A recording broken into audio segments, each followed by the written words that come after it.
Bienvenidos a este programa especial de France 24. Yo soy Daniela Blandón Ramírez y junto a Andrés Mesa vamos a hablar de Argentina y de sus crisis económicas a lo largo de su historia reciente. Andrés, bienvenido. ¿Qué tal, Daniela? Un saludo para usted y para nuestros televidentes. Bueno, cuéntenos, ¿por qué estamos hablando hoy de Argentina? Bueno, eso tiene que ver porque se posesionó un nuevo gobierno que rompe con esa hegemonía de izquierda y desde el retorno a la democracia es la primera vez que la extrema derecha se instala en la Casa Rosada y llega con la promesa de sacar al país del abismo. Andrés, pero vamos a poner un poco en contexto a los televidentes. Argentina es la segunda economía más grande de Sudamérica y la tercera de América Latina después de Brasil y México, pero también está entre los principales exportadores de alimentos del mundo, con industrias agrícola y ganadera a gran escala. Y es rico en recursos naturales. Tiene la segunda reserva del mundo de gas de esquisto que se extrae de manera no convencional y también cuenta con las terceras reservas probadas de litio más grandes del planeta después de Chile y Australia. Sin embargo, según cifras a corte de 2022 del Banco Mundial, también Argentina está entre los 5 países más inflacionarios del mundo junto con Venezuela, Líbano, Sudán y Zimbabue y ha acarreado crisis de todos los tipos durante las últimas décadas. Lo vamos a ver en el siguiente informe que preparamos para ustedes. Para muchos argentinos, cada crisis económica no es más que un déjà vu de la anterior. El país sudamericano ha sido víctima en la historia reciente de por lo menos 2 periodos de hiperinflación, que según el Foro Económico Mundial ocurre cuando los precios de la canasta familiar crecen más del 50% mensual. Entre 1989 y 1990, en el peor momento, los precios llegaron a dispararse más del 2000% en términos anuales. Fue terrible porque no había comida, no había cosas, empezaron a salir los trueques por todos lados, no importaba que fuera el conurbano, sino acá en la capital, cada, 5 cuadras tenías un trueque de comida, por ropa, todo lo que tuvieras en la casa que no usaras. Eso es lo que recuerdo. Bueno, yo tenía a mis hijas que eran chicas, no podías ir a los médicos. La dosis letal para combatir la inflación fue usada un año después en el periodo presidencial de Carlos Menem. La ley de convertibilidad estableció en 1991 una paridad fija del peso argentino con el dólar estadounidense que hizo que en apenas 5 años la inflación se redujera a 0. Pero el periodo conocido popularmente como 1 a 1 tuvo un inicio prometedor y un final tortuoso. Es preocupante, fue una situación muy similar a esta, una escalada de precios donde aquí los precios están aumentando semanalmente y en ese momento aumentaban diariamente, pero bueno, se sostuvo con un gobierno similar al que va a venir ahora, proponiendo privatizaciones, proponiendo un Estado poco presente y vendiendo como van a vender ahora YPF, y eso terminó en el 2001 en Argentina. A comienzos de la década del 2000, una nueva crisis emergía, con una aguda recesión, un desempleo que afectó a 2 de cada 10 ciudadanos y una creciente escasez de efectivo que derivó en el corralito. En otras palabras, restricciones al retiro de depósitos bancarios que asfixiaron a la población, paralizaron el comercio y trajeron consigo una serie de estallidos sociales. Pasaron 2 décadas con pocos cambios. En 2020, Argentina ya sostenía una inflación anual superior al 50% y la pandemia llegó para empeorarla. Hoy los precios en el país aumentan a un ritmo cercano al 150% anual. La fórmula del gobierno entrante para atacar el problema: una dolarización, menos gastos estatales y la eliminación del Banco Central. Tal y como lo veíamos en este informe preparado por nuestro cronista de economía Juan Pablo Lucumí, sin duda uno de los episodios más cruciales en la historia económica de Argentina y con el que se recuerda puntualmente al país a nivel internacional es precisamente la crisis conocida como el corralito. Esta situación económica era tan precaria que cada vez se perdía más confianza en las instituciones financieras y muchas personas retiraron el dinero de sus bancos para cuidar su patrimonio, lo que a su vez contribuyó a la fuga de capitales. Andrés, usted tiene las cifras de todo lo que ocurrió en ese 2001 fatídico.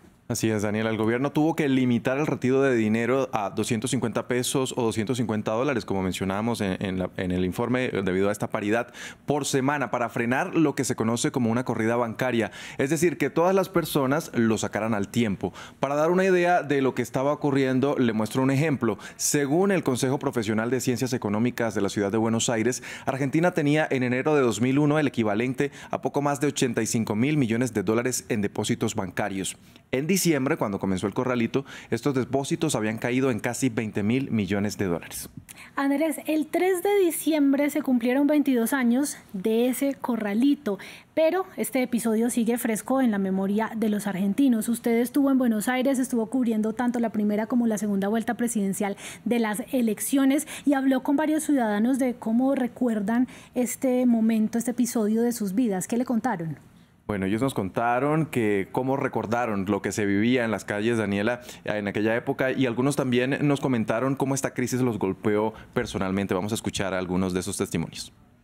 El corralito del 2001 afectó a mucha gente, y bueno, mucha gente se quedó sin lo que era su vivienda, por un montón de cosas, pero bueno, son situaciones que pasaron en su momento y fue un problema bancario. Los bancos tenían que liquidar una serie de activos y no los liquidaron y se quedaron con la plata de la gente. El 2001 la verdad que fue bastante triste porque, o sea, yo laburando en un centro comercial, vi el saqueo, vi gente que veías todos los días laburando desesperada para meterse a robar en los negocios, saquear todo lo que más podían. Tristeza, porque me daba tristeza ver la gente que se iba todos los días, maestras jardineras con la ropa de maestras metiéndose en los negocios a saquear, a robar todo lo que... Era triste, era muy triste. Había mucha incertidumbre, mucha gente sin trabajo. En algún momento, bueno, se llegó a formar en las asociaciones, en los clubes, el trueque, donde como la gente no tenía para comer, se cambiaba por mercadería, ropa, se vendía.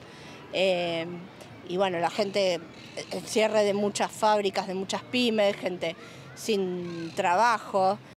Para conocer a fondo cómo Argentina ha atravesado por diversas crisis y en qué se diferencian unas de las otras, hemos invitado a este programa a Leandro Bona. Él es economista, investigador también de la Facultad Latinoamericana de Ciencias Sociales y del Consejo Nacional de Investigaciones Científicas y Técnicas de Argentina, esto en la Universidad de La Plata. Señor Leandro, gracias por estar acá con nosotros y le pregunto primero, Argentina es visto hoy desde el exterior como un país en crisis eterna. ¿Cómo es que hemos llegado a este punto? ¿Cómo están? Bueno, Argentina efectivamente en los últimos 40 años ha atravesado muchas crisis. En general, nosotros decimos que esto está ligado a un problema que se conoce como restricción externa.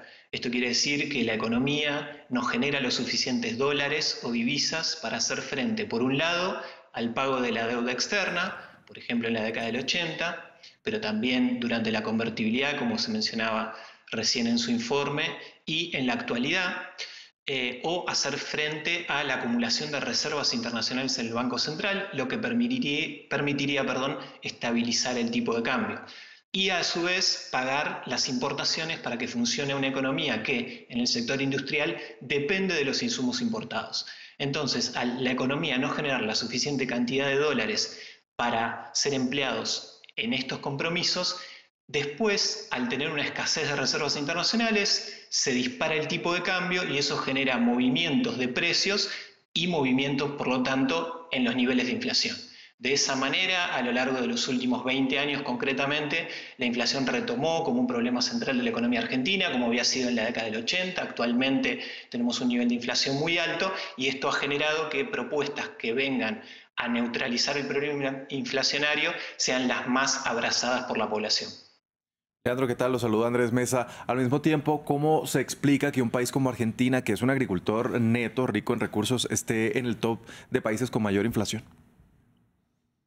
Bueno, eso está vinculado al mismo problema, porque si bien Argentina es un gran exportador de bienes primarios, particularmente a China, pero también a otros países, la cantidad de dólares que genera no son suficientes para pagar las importaciones, acumular reservas y al mismo tiempo cancelar los compromisos de deuda externa. Entonces, como faltan los dólares después, eso genera que el tipo de cambio suba permanentemente, es decir, se devalúe o se deprecie la moneda porque no hay reservas. Entonces, de esta manera, al moverse el tipo de cambio, se mueven también los precios, y se mueven los precios de los insumos importados, por un lado, pero también, y ahí, volviendo a tu pregunta, y esto es muy importante, también los precios de las materias primas que hacen a la canasta básica alimentaria.